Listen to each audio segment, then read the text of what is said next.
real as it gets. Yeah, I know. Look at the beauty.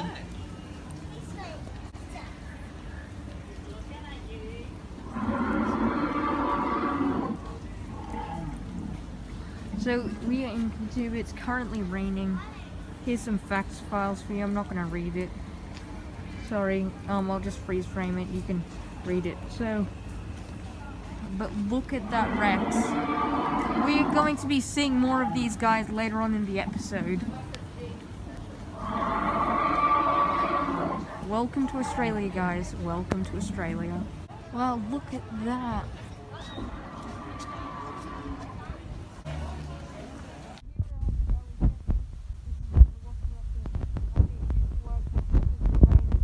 Here we are entering Dinosaur Valley.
The descent into the valley was breathtaking, but now of course it's time to enter the gates into Dinosaur Valley.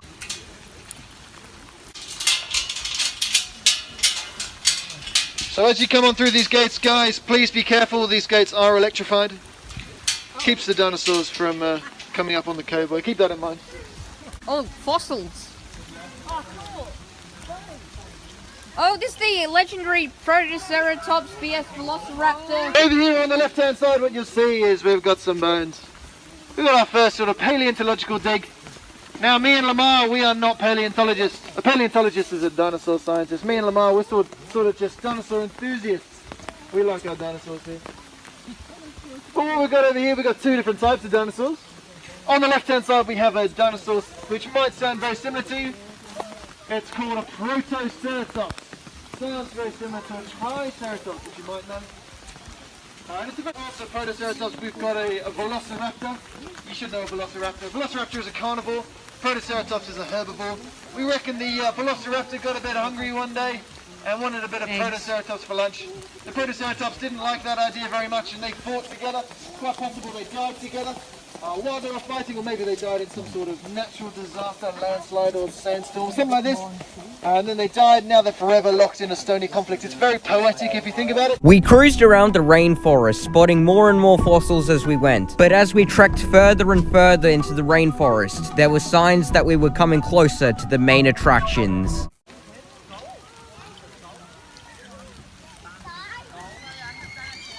Tyrannosaurus Rex means tyrant lizard king. He's really earned the name king. This guy was found at the very end of the age of the dinosaurs.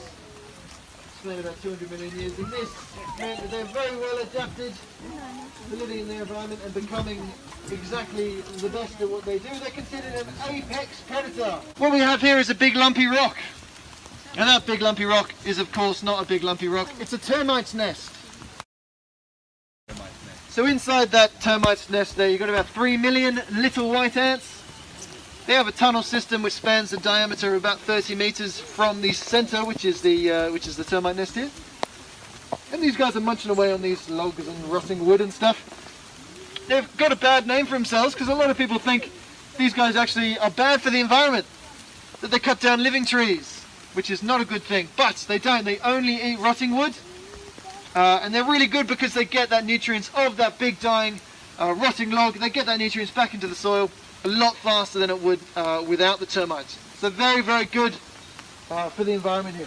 As we trekked deeper into the unknown, we came across our first dinosaur. Oh, there she is! Maiasaura! She and her babies are beautiful.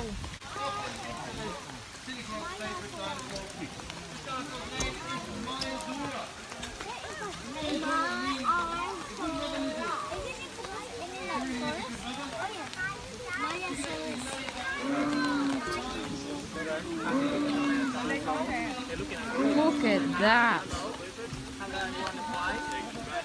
The baby's moving. Pachycephalosaurus? Sure is.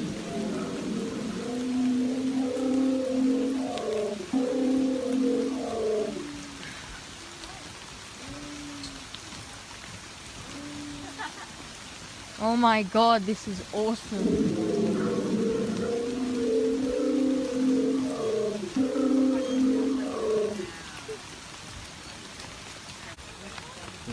So she was a great dinosaur. Looking after all those kids is really hungry, thirsty work. She could actually eat about 90 kilos of plant matter in a day and drink about 100 litres of water. It's an enormous amount of food and water. And she was also one of the fastest dinosaurs. She could run about 40 kilometres an hour, which is almost as fast as Usain Bolt, who runs about 44 kilometres an hour. So she's definitely a herbivore. She's got that sort of beaky looking mouth. That's how you can mention to the top of its skull. It uses that similar to how a ram or a goat uses their horns. When they're fighting over food or territory or girlfriends, they use that to bash each other in the head with until one of them becomes dominant. These guys are a herbivore. Again, you can tell by their beaky looking mouth. But unusually, they are only standing on two legs. So most two-legged dinosaurs were carnivorous. These being one of the exceptions. Quite unusual to see a herbivore on two legs. But with that big skull of theirs, that makes their head very heavy. They need a long tail, long heavy tail to counterbalance that weight. And they sure do have a big one. As we went deeper, we came across something that I'd never expected to see. Oh, Pteranodon up here. Hold on. Oh, whoa! Wow. Whoa, that's cool. And Quetzalcoatlus right here. Pteranodon, honey. Yep, and Quetzalcoatlus as big as a giraffe. Named after the Aztec god Quetzalcoatl. There they are. So we are in our pterosaur section. If you know what a pterosaur is, you know you're not going to be looking on the ground for these guys. You're looking up in the sky, up in the canopy. So as you're looking towards these guys, we've got two different types of pterosaur. We've got on the top left, we've got a Quetzalcoatlus. On the top right, we've got a Pteranodon. Right in the middle, we've got a female Pteranodon. She doesn't have the big sail on her head. If you know what a pterosaur is, you'll know that a pterosaur actually isn't a dinosaur. So we're in Dinosaur Valley, not looking at dinosaurs. What's going on? Go up and get your money back. No, don't do that. They're only slightly different from dinosaurs, so I hope you forgive us. What they are considered are flying reptiles. Slightly different. I love to talk about the Quetzalcoatlus, one of the largest flying animals to have ever exist, if not the largest. Named after the Aztec god of war, Quetzalcoatl. A very interesting naming scheme there. One of the largest flying animals to ever exist, could be about 9 meters tall. So if you look at me, I'm 2 meters tall, times me by 4, and then half of me on top of that. That's how tall they were. They were massive. Wow. They had a wingspan of about 11 meters. Even though they were so very, very big, they didn't weigh very much. And that's due to them having hollow bones. So they would only be up to about 200 kilograms. So even though they didn't weigh very much compared to their size, they still really struggled to fly. So we reckon these guys probably use the energy and the wind coming off the ocean, the waves of the ocean, to actually keep them up in the air. It's very similar to how an albatross actually flies. So an albatross can sleep while flying. They use that same principle. Amazing. They are a carnivore. They don't have these scary big sharp teeth, but they've got this kind of spear-like head, which they use to dive into the ocean after Jurassic fish. And we reckon these guys are actually quite gutsy as well. So not only were they eating fish, but some of these have actually been found with fossilized remains of Tyrannosaurus rex babies. with them. So these guys are probably quite gutsy going after big Tyrannosaurus rexes. Ankylosaurus. Are you sure? Minmi. An Australian dinosaur. We got him. Tricked him. Never seen a Minmi like that before. So our next dinosaur here. He's going to trick some of you up a bit, I think. Tricked me up. A lot of people look at this one and go, oh no, this one is an Ankylosaurus. But it's not. It's an Australian version of an Ankylosaurus. You see, the main difference between this one and Ankylosaurus is it doesn't have that big club on the end of its tail. But besides that, it's still a very similar dinosaur. An Ankylosaurus could be about 300 kilograms and run about 30 kilometers an hour, which is actually quite fast for its big bulkiness. Its main method of defense was all those sort of nodules on its back and the spikes on its tail. They were very, very hard, very difficult for a carnivore to get through those nodules of bone there. It was named after where it was found. It was found up north on the Minmi crossing, and then it got the name Minmi. So nowhere near as cool a naming scheme as Quetzalcoatlus, but a naming scheme nonetheless. All of those nodules on its back and on its tail are actually remarkably similar to that of modern day alligators and crocodiles. So possibly there's some sort of common ancestry there. But of course, Minmi is actually a herbivore. You can tell again by that sort of beaky looking mouth. Oh, is this Australovenator? Well done. Thank you. I thought this was going to trick you off as well. Dwarf Allosaur, I've heard it's called. No, Australovenator.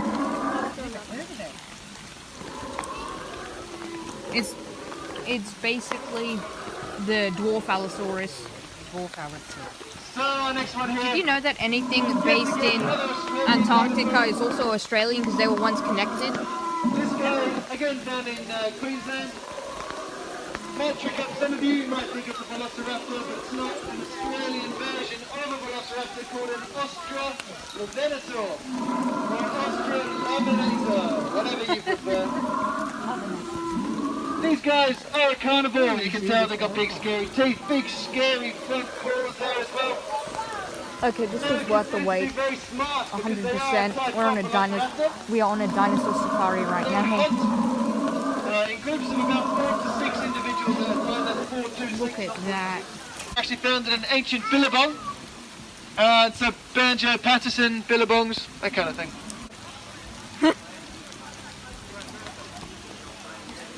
It clearly... that one looks traumatized. Clearly does not want us near it. This one has got the soul of a Victorian child stuck in it. So this one here, another very iconic dinosaur. Most people should know the name of this one. This is Triceratops. Triceratops, tri meaning 3, and they've got 3 horns. From afar, it looked like a Nasutosaurus. These guys were found at the same time as the Tyrannosaurus rex and were considered their arch enemies.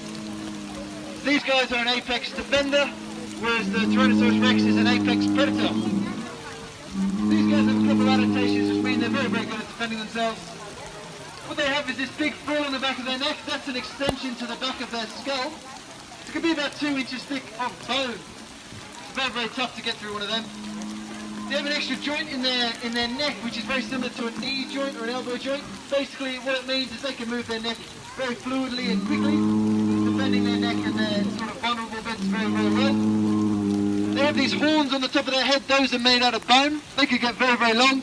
Very, very good at prodding any T-Rex coming after them. The one on the very front of their face is actually made out of keratin. The same stuff as our fingernails and our hair. And they probably use that in a different way. Probably some sort of form of defense, of course. But again, it might have been some form of territorial display, fighting with other Triceratops and that kind of stuff. So they are considered the cows of the dinosaur world, not just because of the noise they make. But these guys migrate to great distances, travelling in great herds.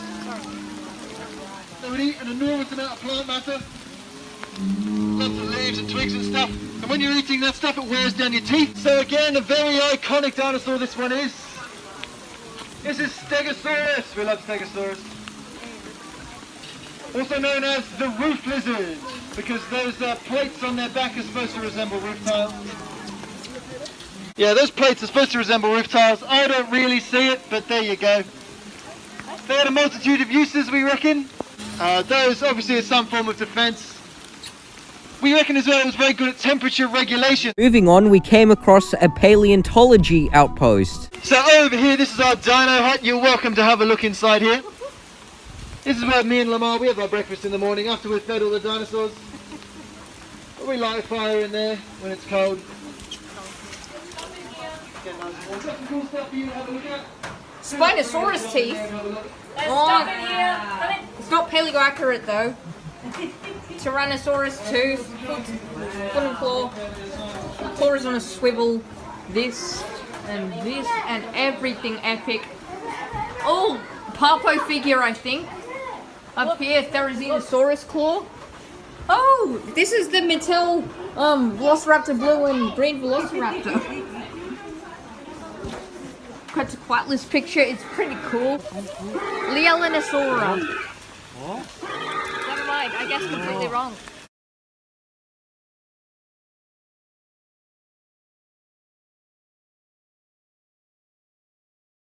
Oh, are you cold? I'm very cold. I'm very cold. It reminds me of Willing. I'm very cold. That one is too. Achoo. I get cold. I am very cold. I get cold. That was the end of the dinosaur tour, but now we're entering the hatchery. Oh, it's moving. Oh my god. What the heck? Look at that. Nice comedy. Little bottle of milk for the drip tongue. Yep.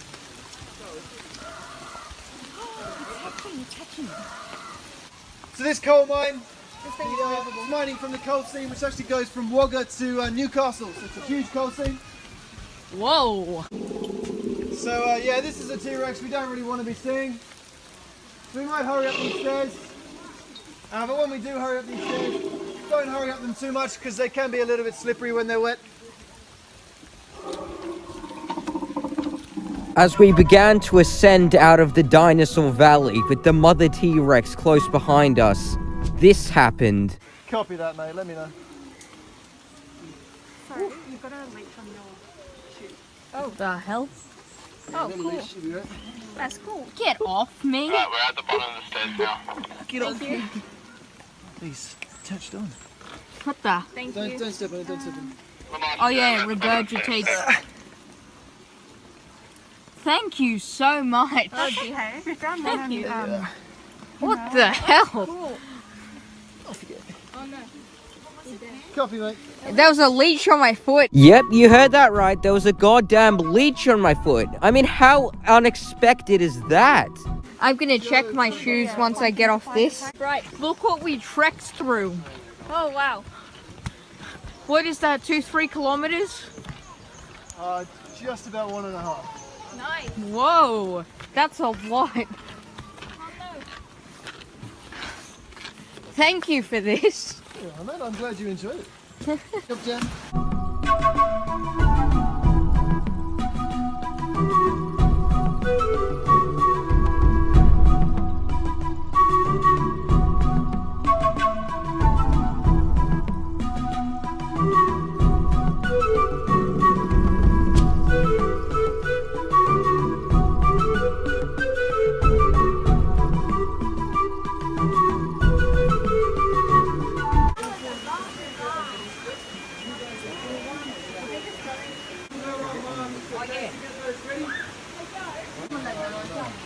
As if this adventure wasn't awesome enough, we got to ascend back to the main lobby by using the world's steepest railway. Gonna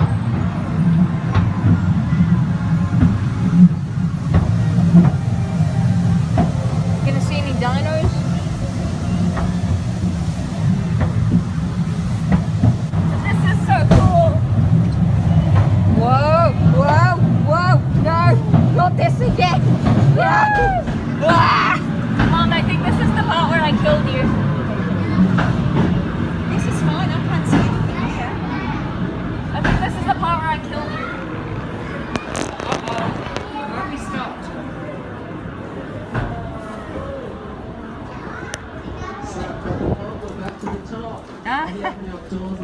Have I got the waffle effect? Head up the stairs and follow your dino rangers out.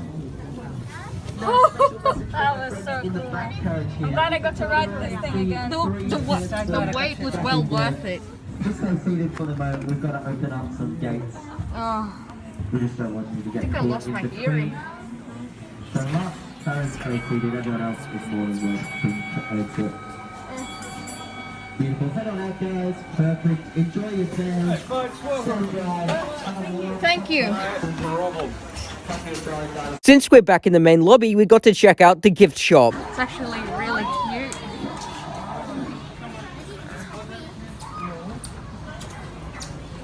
And here's a Velociraptor.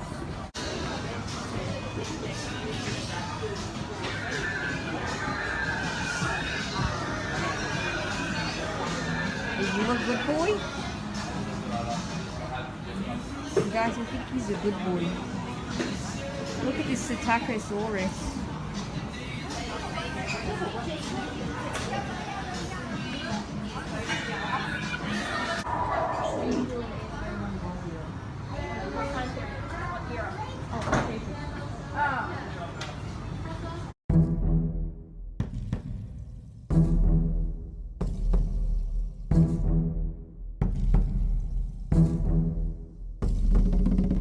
Well, everyone, that concludes the tour. We rode over treacherous chasms, we saw mysterious fossils, we saw pterosaurs in the sky, and we saw the brilliant dinosaurs. Thank you, everyone, for joining me on this adventure, and hopefully in the future you guys can visit this amazing world at Scenic World in Katoomba. And until we meet again, this has been your host, Jaggy, over and out.